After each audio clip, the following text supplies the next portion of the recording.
जय हिंद साथियों, मैं अंकित कुमार यादव आप सभी का स्वागत करता हूं सृष्टि ज्ञान केंद्र में, जहां हम पढ़ रहे हैं कक्षा 12वीं की पॉलिटिकल साइंस और जिसमें चल रहा है अध्याय 3 जिसका नाम है नियोजित विकास की राजनीति। जिसमें अभी तक हमने ये जाना और समझा कि राजनीति किस प्रकार से आपके आर्थिक विकास को प्रभावित करती है और भारत ने क्यों दुनिया में चल रही आर्थिक विचारधाराओं को ना अपनाते हुए एक नई विचारधारा को अपनाया और नियोजन का रास्ता अपनाया। आपने यह भी जाना कि पहली पंचवर्षीय योजना किसे समर्पित थी, दूसरी पंचवर्षीय योजना में हमने क्यों परिवर्तन किया, हमने कृषि क्षेत्र पर ध्यान ना देकर औद्योगिक क्षेत्र पर ध्यान क्यों दिया, क्या कारण थे, इन सब से हम वाकिफ हो चुके थे। अब हम चल रहे हैं उन मुख्य परिणामों को समझने, मुख्य विवादों को। पहले क्या विवाद उठते हैं पहली पंचवर्षीय योजना में कृषि, लेकिन सडन जो दूसरी पंचवर्षीय योजना होती है उसमें हम उद्योग पर चले जाते हैं और फिर इसके बाद भारत की राजनीति में किस प्रकार के विवाद उठते हैं। आज हम चल रहे हैं उन्हीं विवादों की चर्चा कर रहे हैं। विवाद नहीं, पहले परिणाम चल रहे हैं पढ़ने, है ना, नहीं विवाद पढ़ने चल रहे हैं, सॉरी। तो पहले हम विवाद पढ़ेंगे कि किस प्रकार के विवाद होते हैं। देखो भारत, मैंने आपको बता रखा है कि भारत उस समय 90% गांवों में निवास करता था और भारत की प्राथमिक क्रियाकलाप कुछ था, आय का साधन था, तो वो क्या था, कृषि था। कृषि भारत की प्राथमिक आय का साधन था, उसके अतिरिक्त कुछ और नहीं था, है ना। कृषि से ही सब कुछ हो रहा था, कृषि के अलावा कुछ भी नहीं था। तो इसीलिए भारत के राष्ट्र निर्माताओं ने यही सोचा कि हमें पहले कृषि पर ध्यान देना चाहिए और हमारे पास उस समय खाने का अकाल था। हमारे पास इतना भी भोजन नहीं था कि हम अपनी 2 वक्त की रोटी कमा सकें। हमारे पास हम इतना भी नहीं उगा पा रहे थे कि हमारे पास 2 वक्त की रोटी का भी इंतजाम हो जाए। इतनी समस्याएं थी। इन सब समस्याओं के बीच भारत को अपने आप को स्टेबल करना था, भारत को आर्थिक तौर पर दुनिया से मुकाबला करना था। तो ये मुकाबला तभी हो पाएगा जब आप औद्योगिक तौर पर मजबूत देश बन पाएंगे। जब तक किसी देश का औद्योगिक ढांचा नहीं तैयार होगा ना, तब तक वो देश आर्थिक तौर पर मजबूत नहीं हो सकता है। आर्थिक तौर पर एक देश तभी मजबूत होता है जब उसका औद्योगिक ढांचा मजबूत होता है। बिना औद्योगिक ढांचे के कभी देश मजबूत नहीं होता है। समझ में आई बात? तो आइए पढ़ते हैं और जानते हैं किस प्रकार के मुख्य विवाद उठते हैं।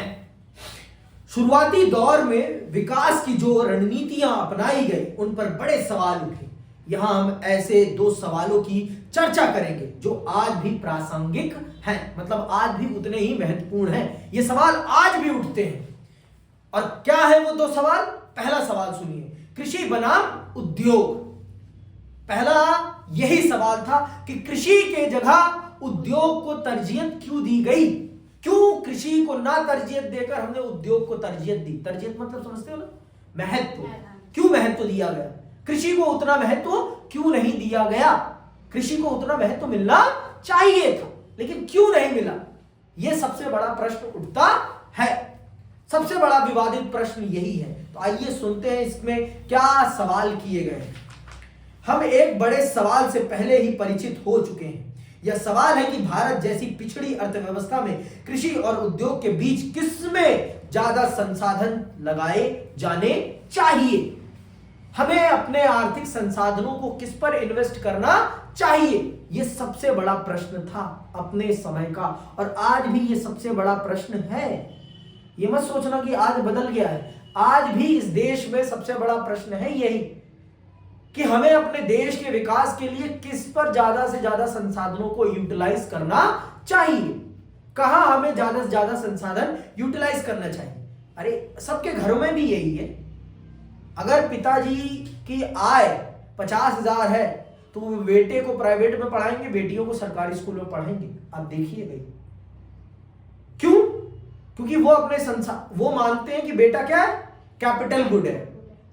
कैपिटल गुड समझती हो ना, जिससे उन्हें क्या मिलने वाला है, कमाई, वापस, हाँ, प्रॉफिट हो। लेकिन वो बेटियों को ऐसा नहीं समझते। बेटियों को क्या समझते, लाइबिलिटी, है ना। ये सच्चाई है। मेरा अपने समझते। अरे आप मैंने क्या कहा, हर घर का तो नहीं है ना, 100 घरों में से 10 घर ऐसे होंगे जहां नहीं समझा जाता होगा। नहीं तो इस देश में अभी भी मानसिकता यही है कि बेटियां इस एक बाप के ऊपर बोझ है। मेरी फैमिली में और लोग ऐसे है ना, तो वो अलग मेंटेलिटी की बात है, मैं मेंटेलिटी की बात बता रहा हूं। तो यहां पर भी यही मेंटेलिटी हावी हो रही थी कि हमें विकास, हमें अगर हम कृषि पर लगाएंगे पैसा तो हमें उतना इन्वेस्टमेंट नहीं मिल पाएगा, हमें उतना प्रॉफिट नहीं मिल पाएगा और ना इन्वेस्टमेंट कोई करेगा। लेकिन हम उद्योग पे करेंगे तो हमें इन्वेस्टमेंट भी मिलेगा और प्रॉफिट भी ज्यादा होगा। सरकार के सामने दुविधा बड़ी थी, कोई छोटी दुविधा नहीं थी।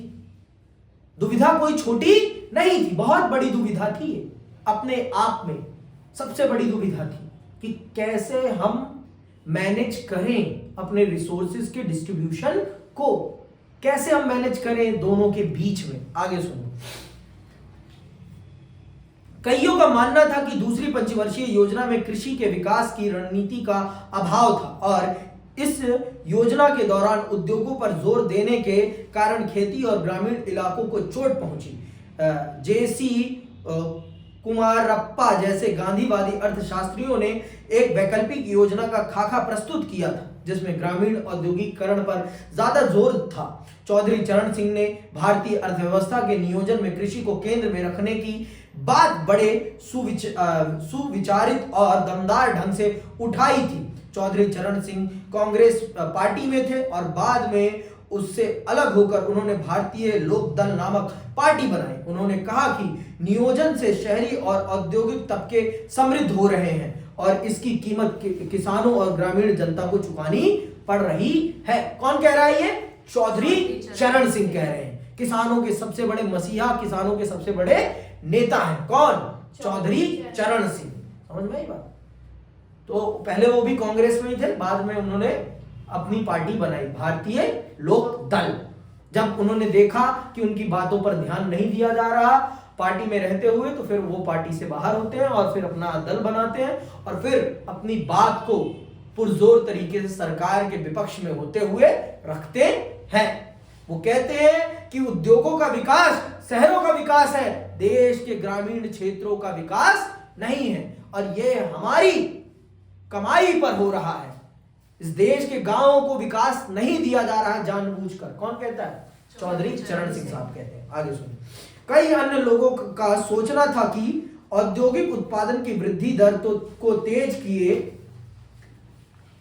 किए बगैर गरीबी के मकड़जाल से छुटकारा नहीं मिल सकता।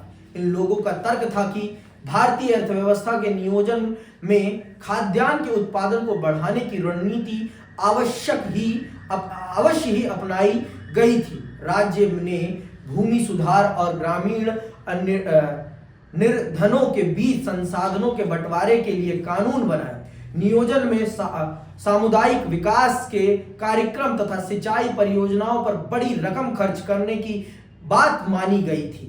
नियोजन की नीतियां असफल नहीं हुई। दरअसल इनका क्रियान्वयन ठीक नहीं हुआ क्योंकि भूमि संपन्न तबके के पास सामाजिक और राजनीतिक ताकत ज्यादा थी। इसके अतिरिक्त ऐसे लोगों की एक दलील यह भी थी कि यदि सरकार कृषि पर ज्यादा धनराशि खर्च करती तब भी ग्रामीण गरीबी की विकराल समस्या का समाधान न कर पाती।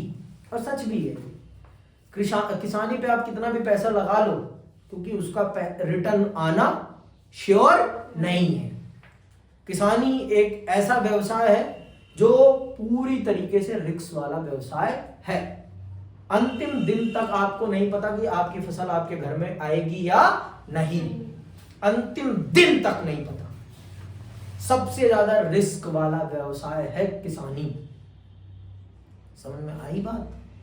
तो किसानी करना बहुत मुश्किल है। तो सरकार ने भी, और अगर सच में इस देश में जो जातिवाद था, जो आर्थिक शोषण था और जो जमींदारी प्रथा थी, उन सबको समाप्त करना था तो देश में औद्योगिक ढांचे का विकास करना बहुत जरूरी था। जब तक देश में औद्योगिक विकास नहीं होता तब तक देश आर्थिक तौर पर सबल नहीं हो पाता। सबल मतलब स्टेबल नहीं हो पाता। और स्टेबल करना देश को आर्थिक तौर पर बहुत ज्यादा जरूरी था उस समय में। और अगर आर्थिक तौर पर देश स्टेबल नहीं होगा तो देश आगे नहीं बढ़ पाएगा। देश को आगे बढ़ाना है तो उसकी स्टेबिलिटी के लिए हमें काम करना पड़ेगा। समझ में आई बात? और अगर हम नहीं काम कर रहे हैं तो दिस इज नॉट अ वे, ये कोई तरीका नहीं है। ठीक है, तो इसी चीज को ध्यान में रखा गया। निजी क्षेत्र बनाम सार्वजनिक क्षेत्र, दूसरा प्रश्न ये उठता है, निजी क्षेत्र बनाम सार्वजनिक क्षेत्र।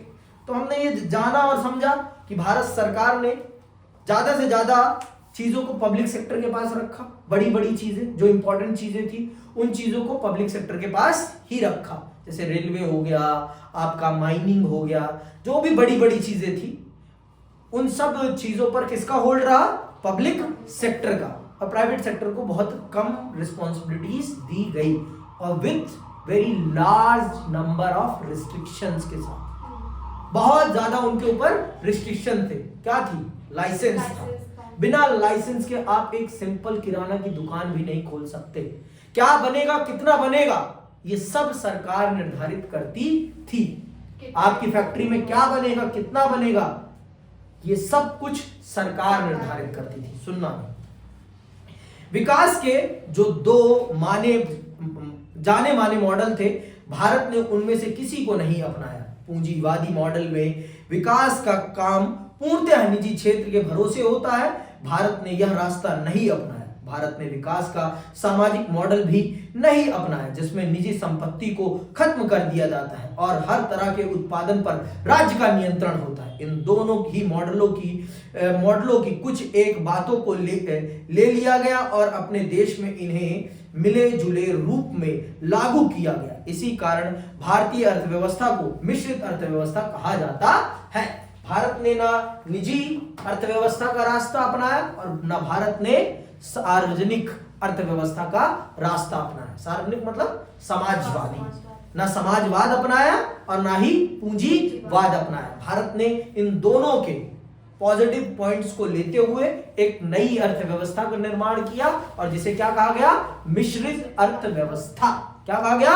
मिश्रित अर्थव्यवस्था। फिर से कहो, मिश्रित अर्थव्यवस्था। तो भारत ने मिश्रित अर्थव्यवस्था के रास्ते पर चलना स्वीकार किया और भारत इससे आगे निकला। ठीक है, तो भारत ने दोनों चीजों, क्योंकि भारत एक लोकतांत्रिक राष्ट्र था और लोकतांत्रिक राष्ट्र होने के नाते भारत ने अपने देश की जनता को बहुत सारे मौलिक अधिकार दिए थे और मौलिक अधिकारों में एक अधिकार ये भी था, संपत्ति का अधिकार। संपत्ति का अधिकार जिसे बाद में हटाया गया, ठीक है, 43वें संशोधन के द्वारा, लेकिन संपत्ति का अधिकार भारत की जनता के पास था। तो इस कारण से भारत में निजी संपत्ति को समाप्त नहीं किया जा सकता था। समझ में आई बात? तो भारत ने इसीलिए दोनों ही उस समय की प्रचलित अर्थव्यवस्थाओं में से पॉजिटिव पॉइंट्स लिए, उनके नेगेटिव पॉइंट्स को हटाते हुए एक नई अर्थव्यवस्था का निर्माण किया और उसे मिश्रित अर्थव्यवस्था कहा गया। तो भारत ने मिश्रित अर्थव्यवस्था के रास्ते पर चलने का फैसला किया। आगे सुनो, खेती, किसानी, व्यापार और उद्योग का एक बड़ा भाग निजी क्षेत्र के हाथों में रहा। राज्य ने अपने हाथ में भारी उद्योगों को रखा और उनसे आधारभूत ढांचा प्रदान किया। राज्य ने व्यापार का नियमन किया और कृषि के क्षेत्र में कुछ बड़े हस्तक्षेप किए। समझ में आई बात? कुछ बड़े हस्तक्षेप मतलब बड़े पैमाने पर भारत में निजी संपत्ति ही रही, बड़े पैमाने पर निजी संपत्ति का ही बोलबाला रहा। लेकिन जो हैवी इंडस्ट्रीज थी, उन सभी हैवी इंडस्ट्रीज पर किसका कंट्रोल था? पब्लिक सेक्टर का। चाहे वो रेलवे हो, चाहे वो आपका खनन हो या आयरन हो और एटॉमिक एनर्जी हो और भी बहुत सारी चीजें, उन सभी चीजों पर भारत सरकार की कंपनियां ही काम करती थी। आज भी बड़े पैमाने पर भारत सरकार की कंपनियां काम कर रही हैं। जैसे कोल इंडिया हो गया, है ना, इनका नाम सुन रखा है ना, कोल इंडिया, और पेट्रोलियम प्रोडक्ट्स के क्षेत्र में है। और बीएसएनएल जैसे हो गया, कम्युनिकेशन के क्षेत्र में बीएसएनएल, आज तो बीएसएनएल का भट्टा बैठा दिया गया है, लेकिन बीएसएनएल अपने टाइम पर बहुत भौकाल था उसका भी, ठीक है, एमटीएनएल का और बीएसएनएल का, ठीक। इस तरह के मिले जुले मॉडल की आलोचना दक्षिणपंथी और वामपंथी दोनों खेमों से हुई। आलोचकों का कहना था कि योजनाकारों ने निजी क्षेत्र को पर्याप्त जगह नहीं दी है और ना ही निजी क्षेत्र के बढ़ावार के लिए कोई उपाय किया गया है। विशाल सार्वजनिक क्षेत्र ने ताकतवर निहित स्वार्थ को खड़ा किया है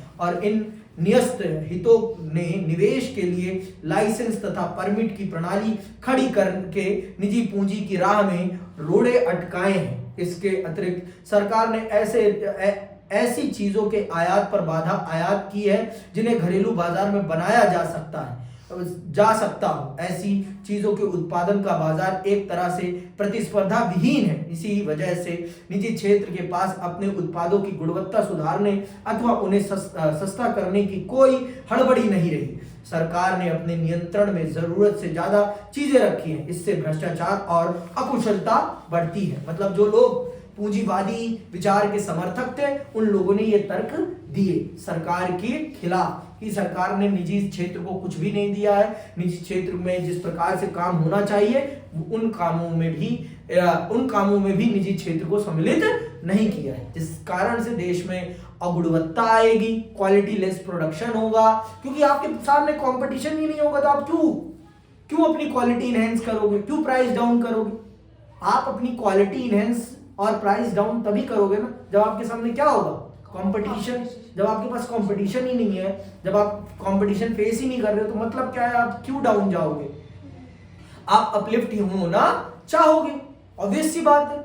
आप अपने आप को ऊपर ही उठाना चाहोगे, आप अपने आप को मतलब आप सोचोगे ही नहीं फिर, क्योंकि आपको पता है आपके अलावा कोई और बेच ही नहीं रहा। चाहे आप जैसा बेचोगे वहां रहने वाले लोगों को वो लेना ही पड़ेगा। समझ में आई बात? आगे सुनो। कुछ ऐसे आलोचक भी थे जो सोचते थे कि सरकार को जितना करना चाहिए था उतना उसने नहीं किया। इन आलोचकों ने ध्यान दिलाया कि जनता की शिक्षा व अथवा चिकित्सा के मद में सरकार ने कुछ खास धनराशि खर्च नहीं की। सरकार ने केवल उन्हीं क्षेत्रों में हस्तक्षेप किया जहां निजी क्षेत्र जाने के लिए तैयार नहीं था। दरअसल सरकार ने इस तरह से निजी क्षेत्र की मुनाफा कमाने में मदद की। इसके अतिरिक्त मदद गरीबों की होनी चाहिए थी, लेकिन राज्य के हस्तक्षेप के फलस्वरूप एक नया मध्य वर्ग उठ खड़ा हुआ और बगैर खास जिम्मेदारी के मोटी तनख्वाह सहित अन्य सुविधाओं को भोग रहा है। इस अवधि में गरीबी में ज्यादा कमी नहीं आई। गरीबों का प्रतिशत कुल जनसंख्या में भले कम हुआ हो, लेकिन उनकी संख्या में बढ़ोतरी हुई है। तो कुछ लोगों ने यह भी आरोप लगाया कि सरकार को जितना करना चाहिए था, जिन क्षेत्रों में करना चाहिए था, उन क्षेत्रों में सरकार ने नहीं किया। जिन क्षेत्रों में निजी क्षेत्र जाने को तैयार नहीं था उन क्षेत्रों को सरकार ने अपने हाथ में लिया और जिन क्षेत्रों में जाकर मुनाफा कमाया जा सकता था उन क्षेत्रों को निजी क्षेत्रों के लिए छोड़ दिया गया। जैसे कि शिक्षा और स्वास्थ्य पर सरकार को ज्यादा ध्यान देना चाहिए था, लेकिन सरकार ने उस पर ध्यान नहीं दिया। तो ये थे आपकी मुख्य विवाद। ये दो मुख्य विवाद थे, जिसमें पहला विवाद कृषि बनाम उद्योग था, किसको पहली तरजीह मिलनी चाहिए, क्यों मिलनी चाहिए, इस बात का विवाद था। फिर निजी बनाम सार्वजनिक का विवाद था कि कैसे देश में आर्थिक विकास का कौन सा मॉडल अपनाया जाना चाहिए। इन चीजों का विवाद था और ये प्रश्न आता बहुत अच्छे से आता है, 5 नंबर का आता है, तो इसलिए इसको जरूर पढ़ के जाना है और समझ के जाना है। ठीक है, अब आते हैं मुख्य परिणामों पर। क्या परिणाम आते हैं और कैसे देश आगे बढ़ता है, किस प्रकार के परिणाम हम लोग देखते हैं देश में।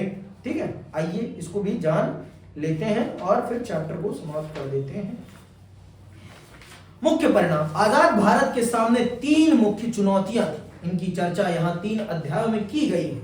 इनमें तीसरी चुनौती सबसे कठिन साबित हुई। नियोजित विकास की शुरुआती कोशिशों को देश के आर्थिक विकास और सभी नागरिकों की भलाई के लक्ष्य में आंशिक सफलता मिली। शुरुआती दौर में ही इस दिशा में बड़े कदम न उठा पाने की अक्षमता एक राजनीतिक समस्या के रूप में सामने आई। असमान विकास से जिनको फायदा हुआ था वे जल्द ही राजनीतिक रूप से ताकतवर हो उठे और इन्हीं के कारण सबकी भलाई को ध्यान में रखकर विकास की दिशा में कदम उठाना और मुश्किल हो गया। देखो, जो ताकतवर हो जाएगा फिर वो तो अपनी ताकत को किसी भी कीमत पर छोड़ना नहीं चाहेगा, किसी भी कीमत पर नहीं छोड़ना चाहेगा। एक बार मैं ताकतवर हो गया तो मैं हो गया, फिर मैं छोड़ने वाला नहीं किसी भी कीमत पर, चाहे वो कुछ भी हो जाए। फिर मैं अपनी ताकत किसी भी कीमत पर छोड़ने को तैयार नहीं हूं। तो जब भारत ने नियोजन और इन सब चीजों का प्रारंभ किया तो जो लोग आर्थिक तौर पर मजबूत हो गए उन्होंने फिर अपने आप को और स्ट्रांग कर लिया। देखो भारत में, आपको मैं बता चुका हूं, भारत में जमींदारी प्रथा थी, कुछ लोगों के पास इतनी जमीन थी कि कोई कहने की बात नहीं, और वो लोग राजनीतिक तौर पर भी ताकतवर हो गए थे, तो वो भूमि सुधार जैसे सामाजिक कार्यक्रमों को लागू ही नहीं होने देते थे, वो बहुत तिकड़म खेलते थे। तो आइए जानते हैं इन सब चीजों के बारे में भी। बुनियाद, नियोजित विकास के शुरुआती दौर का मूल्यांकन करते समय हमें इस बात को ध्यान में रखना होगा कि इसी दौर में भारत के आगामी आर्थिक विकास की बुनियाद पड़ी। भारत के इतिहास की कुछ सबसे बड़ी विकास परियोजनाएं इसी अवधि में शुरू हुई।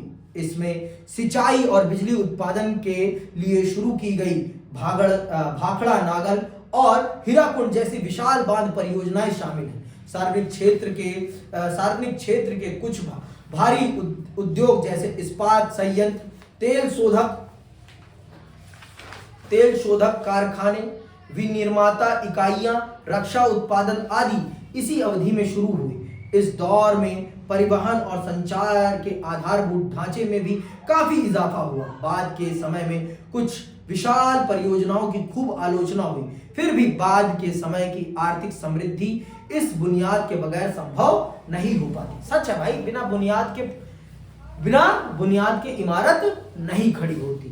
आज भारत की जो आर्थिक विकास की यात्रा है ये तभी हो पा रही है जो नेहरू ने बुनियाद डाली है। बिना नेहरू की उस बुनियाद के ये भारत कभी नहीं खड़ा हो पाता। अगर वो भाखड़ा नागल, हीराकुंड जैसे बांध नहीं बनाते तो इस देश में बिजली उत्पादन नहीं हो पाता, सिंचाई की समस्या कभी खत्म नहीं हो पाती, और तेल शोधक कारखाने नहीं बनाए जाते या इस्पात संयंत्र नहीं बनाए गए होते तो भारत कहाँ से लोहा उत्पादित कर पाता। तो ये सारी चीजें उस व्यक्ति ने इस देश के आर्थिक विकास की नींव रखी है, चाहे आप माने या ना माने, ये हकीकत है। वो व्यक्ति इस देश के आर्थिक विकास का क्या है, प्रारंभ करता है। उसने इस देश के आर्थिक विकास का सूत्रपात किया है। उनके नेतृत्व में इस देश ने 15 साल क्यों कह रहा हूं मैं, उससे भी कहीं ज्यादा समय तक शासन उस व्यक्ति ने किया और अपना उसमें बेस्ट देने की कोशिश की। अब भाई इंसान ही है, गलतियां तो हो जाती हैं, सबसे होती है, मोदी जी से भी हुई है, ऐसा तो नहीं कि मोदी जी से नहीं हुई। हाँ भाई, डिमोनेटाइजेशन, नोटबंदी सबसे विफल माना गया है। नोटबंदी में बहुत लोगों को अपनी जान भी गंवानी पड़ी है, बहुत लोगों का रोजगार बर्बाद हो गया, कोई बात ही नहीं करता। और भी बहुत सारी चीजें हैं जिन पे अब बात ही नहीं होती। पहले उसे मास्टर स्ट्रोक कहा जा रहा था कि बहुत अच्छा किया, हुआ कुछ नहीं उससे। काला बाजारी आज भी उतनी ही है इस देश में। जो अमीर थे वो आज भी अमीर है, वो गरीब नहीं हुए। उनकी अमीरी में और वृद्धि जरूर हो गई है। आते हैं भूमि सुधार पर। भूमि सुधार भारत के ग्रामीण क्षेत्र का सबसे बड़ा सुधार है, लेकिन अगर ये सफल हो जाता तो ये सबसे बड़ा सुधार माना जाता, आर्थिक तौर पर भी और सामाजिक तौर पर भी। लेकिन ये सफल नहीं हो पाया, उतने बेहतरीन तरीके से सफल नहीं हो पाया जिस प्रकार से इसे होना चाहिए था। आइए पढ़ते हैं। जहां तक कृषि क्षेत्र का सवाल है, हम अवधि में भूमि सुधार के गंभीर प्रयास हुए। इस अवधि में भूमि सुधार के गंभीर प्रयास हुए। इनमें सबसे महत्वपूर्ण और सफल प्रयास जमींदारी प्रथा को समाप्त करने का था। यह प्रथा अंग्रेजी शासन के जमाने से चली आ रही थी। इस साहसिक कदम को उठाने से जमीन उस वर्ग के हाथ से मुक्त हुई जिसे कृषि में कोई दिलचस्पी नहीं थी। सच में जमींदार जो लोग थे वो लोग कृषि थोड़ी ना करते थे, वो लोग तो किसानों से कराते थे और सारा का सारा पैसा छीन लेते थे। पढ़ा है आपने, जमींदारी प्रथा पढ़ी है आप, है ना। और ये अंग्रेजों की लाई भाई व्यवस्था है। वॉरेन हेस्टिंग्स का करा धरा है ये, ठीक है। तो उस जमींदारी प्रथा के अंतर्गत जमीनों का मालिकाना अधिकार उनके पास था जिनका खेती से कोई लेना देना ही नहीं था। तो फिर सरकार ने भूमि सुधार के माध्यम से उन लोगों को खेती का वास्तविक मालिक बनाने का काम किया जो वास्तविक तौर पर किसान थे, उनको बनाने का काम किया। समझ में आई बात? उनको बनाने का काम किया है। ठीक है, आगे सुनिए। इस साहसिक कदम को उठाने से जमीन उस वर्ग के हाथ से मुक्त हुई जिसे कृषि में कोई दिलचस्पी नहीं थी। इससे राजनीति पर दबाव कायम कर रखने की जमींदारों की क्षमता भी घटी। जमीन के छोटे छोटे टुकड़ों को एक साथ करने के प्रयास किए गए ताकि खेती का काम सुविधाजनक हो सके। यह प्रयास भी सफल रहा। भूमि सुधार की दो अन्य कोशिशों को थोड़ी कम सफलता मिली। हालांकि इस बात के लिए कानून बनाए गए कि कोई व्यक्ति अधिकतम कितनी भूमि अपने नाम पर रख सकता है, लेकिन जिनके पास ज्यादा जमीन थी उन्होंने इस कानून का तोड़ खोज निकाला। ठीक इसी तरह जो काश्तकार किसी और की जमीन बटाई पर जोत बो रहे थे उन्हें भी ज्यादा कानूनी सुरक्षा प्रदान की गई, लेकिन इस कानून पर शायद ही कहीं अमल हुआ। कुछ चीजें सफल रही और कुछ चीजें असफल हो गई। हर चीज सफल नहीं हो पाई क्योंकि भारत में लोग बहुत ज्यादा तेज नहीं है, बहुत ज्यादा हरामी है। ठीक है, कानून का दुरुपयोग कैसे करना है वो कानून के बनने से पहले ही तोड़ उसका निकाल लिया जाता है कि इसमें क्या लूप होल है। समझ में आई बात? कानून को बनाने वालों के भी बाप होते हैं वकील। ठीक है, वो उसके पहले ही लूप होल निकाल लेते हैं कि यही तो लिखा है, इसको ऐसे कर दो, काम खत्म, कुछ नहीं होगा, अदालत भी कुछ नहीं कर पाएगी। लो, एक व्यक्ति के नाम पर है ना कि एक व्यक्ति इतनी जमीन रख सकते, अपने बेटे के नाम पे कर दे, इतनी जमीन तो अपनी बीवी के नाम पे कर दे। भाई व्यक्ति है, परिवार नहीं बोला है, व्यक्ति बोला है ना आपने। तो कृषि की बेहतरी और खेतिहार जनता की भलाई से जुड़ी इन नीतियों को ठीक और कारगर तरीके से अमल में न ला पाना आसान नहीं था। ऐसा तभी हो सकता था जब ग्रामीण भूमिहीन जनता लामबंद हो, लेकिन भूस्वामी बहुत ताकतवर थे, इनका राजनीतिक रसूख भी था। इस वजह से भूमि सुधार के अनेक प्रस्ताव या तो कानून का रूप नहीं ले सके या कानून बने पर महज कागज की शोभा बढ़ाते रहे। इससे पता चलता है कि आर्थिक नीति किसी समाज की वास्तविक राजनीतिक स्थिति का भी अंग होती है। इससे यह भी जाहिर होता है कि शीर्षरत नेताओं की भलमनसाहत के बावजूद प्रभुत्व संपन्न सामाजिक वर्ग ही हमेशा नीति के निर्माण और उसके क्रियान्वयन पर अपना कारगर नियंत्रण रखता है। ये तो सच है भाई। कितनी भी आप नीति अपनी नियत अच्छी कर लो, लेकिन जो लोग उस चीज को इंप्लीमेंट करने वाले हैं अगर उनकी नियत अच्छी नहीं है ना तो कुछ भी हो जाए, कुछ नहीं हो सकता, कुछ नहीं हो सकता, कुछ भी नहीं हो सकता। समझ में आई बात? तो ये है भारत की हकीकत। भारत देश को चलाना बहुत आसान नहीं है, बहुत आसान नहीं है। आते हैं अब हरित क्रांति पर। हरित क्रांति क्या है? मैंने आपको बताया कि बंटवारे के बाद भारत का बहुत बड़ा उपजाऊ भाग पाकिस्तान के पास चला जाता है, जिस कारण से भारत में खाद्यान्न संकट पैदा हो जाता है। भारत के पास 2 वक्त की रोटी का भी इंतजाम नहीं रहता, और इस समस्या से निपटने के लिए जो योजना चलाई गई उसी योजना को हरित क्रांति कहा जाता है। और इस योजना ने सफलतापूर्वक अपना काम किया और भारत को खाद्यान्न संकट से बाहर किया। नहीं तो हम अमेरिका पर 2 वक्त के राशन के लिए निर्भर थे, और वो हमें वो राशन भेजता था जो वो अपने सुअरों को खिलाता था। जो अपने सुअरों को वो खिलाता था ना, वो राशन हमें भेजता था। पढ़ो, सुनो। खाद्यान्न संकट की इस हालत में देश पर बाहरी दबाव पड़ने की आशंका बढ़ गई थी। भारत विदेशी खाद्य सहायता पर निर्भर हो चला था। खासकर संयुक्त राज्य अमेरिका ने इसकी एवज में भारत पर अपनी आर्थिक नीतियों को बदलने के लिए जोर डाला। सरकार ने खाद्य सुरक्षा को सुनिश्चित करने के लिए कृषि की एक नई रणनीति अपनाई। जो इलाके अथवा किसान खेती के मामले में पिछड़े हुए थे, शुरू में सरकार ने उनको ज्यादा सहायता देने की नीति अपनाई थी। इस नीति को छोड़ दिया गया। सरकार ने अब उन इलाकों पर ज्यादा संसाधन लगाने का फैसला किया जहां सिंचाई सुविधा मौजूद थी और जहां के किसान समृद्ध थे। इस नीति के पक्ष में दलील यह दी गई कि जो पहले से ही सक्षम हैं वे कम समय में उत्पादन को तेज रफ्तार से बढ़ाने में सहायक हो सकते हैं। सरकार ने उच्च गुणवत्ता के बीज, उर्वरक, कीटनाशक और बेहतर सिंचाई सुविधा बड़े अनुमानित मूल्य पर मुहैया कराना शुरू किया। सरकार ने इस बात की भी गारंटी दी कि उपज को एक निर्धारित मूल्य पर खरीद लिया जाएगा। यह उस परिघटना की शुरुआत थी जिसे हरित क्रांति कहा जाता है। तो और इस परिघटना से में सबसे ज्यादा लाभ किन क्षेत्रों को हुआ? पंजाब को हुआ, हरियाणा को हुआ और पश्चिमी उत्तर प्रदेश को हुआ।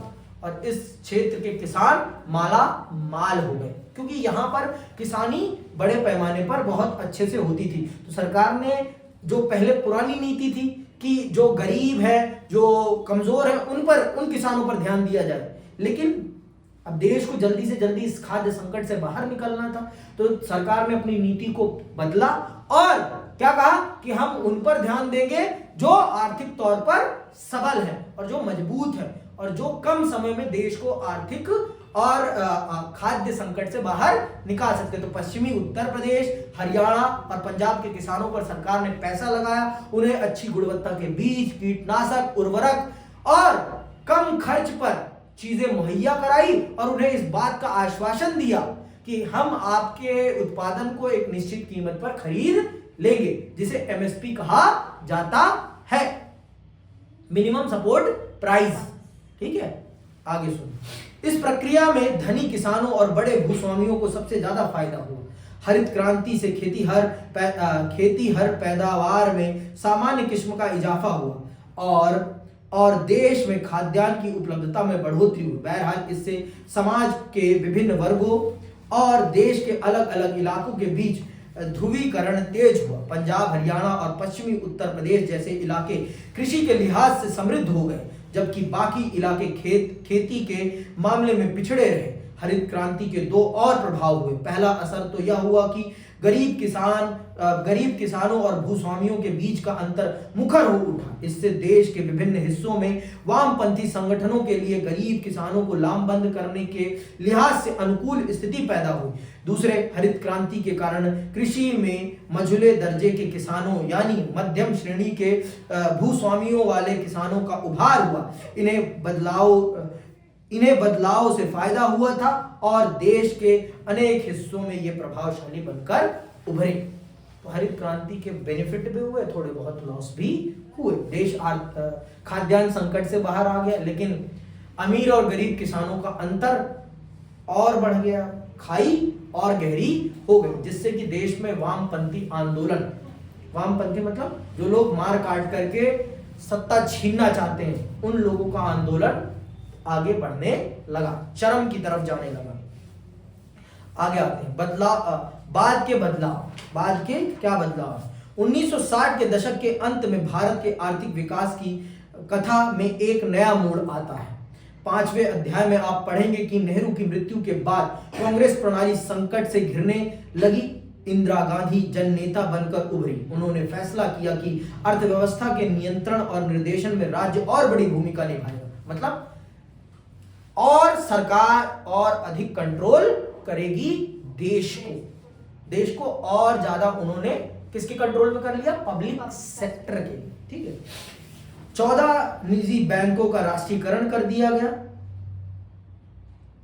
1967 के बाद की अवधि में निजी क्षेत्र के उद्योगों पर और बाधाएं आयात हुई।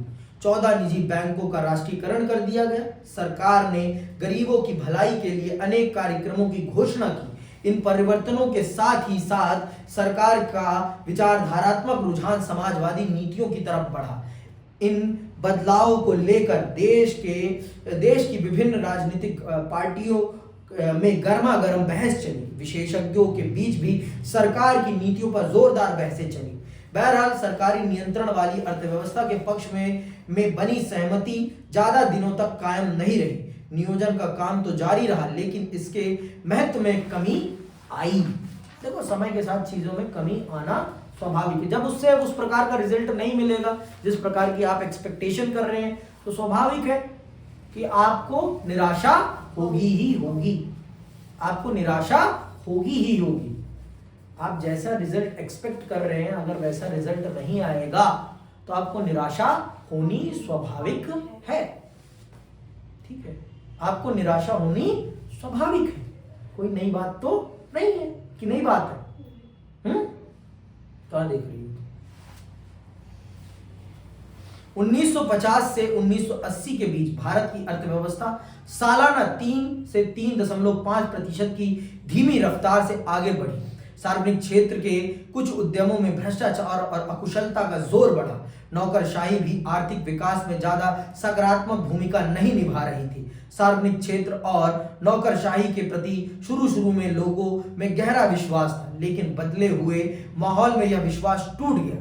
जनता का भरोसा टूटता देख नीति निर्माताओं ने 1980 के दशक के बाद से अर्थव्यवस्था में राज्य की भूमिका को कम कर दिया। इस बदलाव के बारे में हम पाठ्य पुस्तक के आखिरी हिस्से में पढ़ेंगे। ठीक है, ये नेहरू जी जनता को उड़ाए ले जा रहे हैं और कह रहे हैं कि धैर्य रखो, विकास हो रहा है और तुम्हारी ये गरीबी मिटेगी एक दिन। ठीक है, इसमें यही दिखाया गया। हम लोग आगे बढ़ रहे हैं, जल्दी ही हम भुखमरी और अभाव से पार पा लेंगे। इस बीच थोड़े चने चबाने से काम चलाइए, ये कह रहे हैं। अब हम चल पड़े हैं, लेकिन थोड़ा समय लगेगा। तो धीरे धीरे भारत में जितना सरकारी तंत्र बढ़ा, उतना भ्रष्टाचार बढ़ा, और इस भ्रष्टाचार ने भारत को बहुत सारी समस्याओं में झोंका। आगे हम विस्तार से इसके बारे में चर्चा करते चलेंगे और जानेंगे कि भारत को किस प्रकार के नुकसान झेलने पड़े। भ्रष्टाचार से तो बहुत नुकसान हुआ है। सरकारी तंत्र को अगर ताकत मिली तो सरकारी तंत्र ने अपना काम करना ही छोड़ दिया, क्योंकि मुफ्त की तनख्वाह तो आ ही रही है। मुफ्त की तनख्वाह आ रही है, काम मत करो, क्या चलता है। जैसे आज के टाइम पे भी सरकारी टीचर चिल नहीं पढ़ाते, फिर भी तनख्वाह तो जेब में आ ही रही है। दिक्कत कहाँ है? दिक्कत कहाँ है भाई? दिक्कत होती तो पढ़ा भी देते। अब दिक्कत ही नहीं है तो पढ़ाएंगे क्यों? सही बात है। और कुछ ऐसे भी टीचर है जो बहुत अच्छा पढ़ाते हैं। ठीक है, ऐसे भी हैं सरकारी स्कूलों में। तो वो अलग अलग है, हर जगह हर प्रकार के लोग हैं। इस देश को उन्हीं लोगों ने बर्बाद किया है जिन्होंने अपना स्वार्थ देखा। और ये अध्याय यहीं पर आपका समाप्त होता है, और ये सबसे महत्वपूर्ण अध्याय है, जरूर पढ़िए इसे। मैं विदा लेता हूँ। जय हिंद, जय भारत।